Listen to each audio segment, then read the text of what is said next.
مرحبا باللي فان نورها، كأنها بدر تجلى وجهها.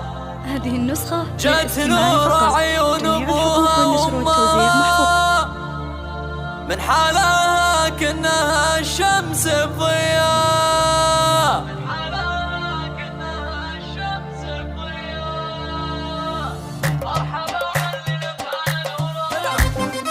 هذه النسخة للاستماع فقط، جميع الحقوق والنشر والتوزيع محفوظ.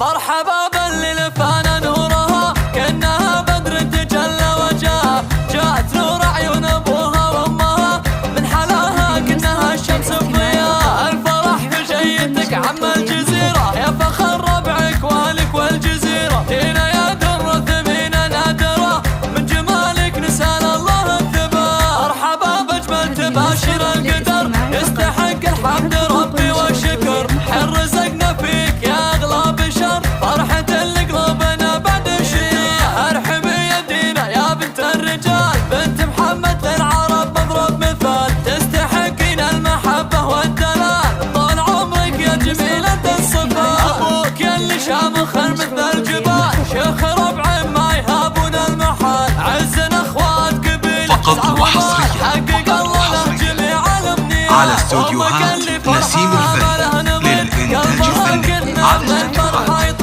شاركت افرحها عبالة فيك يا دينا يا اغلى البنات. يقدم كل جديد وحصري في عالم الزفات والشذات والقصائد الشعرية.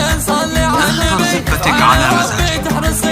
للطلب في المملكة 055 74 06 919. مرحبا باللي فان نورها، كأنها بدر تجلى وجهها. جاءت نور عيون ابوها وامها، من حلاها كأنها الشمس بضياء. الفرح في جيتك عم الجزيرة، يا فخر ربعك واهلك والجزيرة. هنا يا در ثمينة نادرة، من جمالك نسال الله الثبات. مرحبا بأجمل تباشر القدر، يستحق الحمد ربي والشكر. حر رزقنا فيك يا اغلى بشر، فرحة اللي قلوبنا بعد الشتاء. ارحبي يدينا يا بنت الرجال، بنت محمد للعرب مضرب مثال. تستحقين المحبة والدلال، طال عمرك يا جميلة الصفات. ابوك يلي شام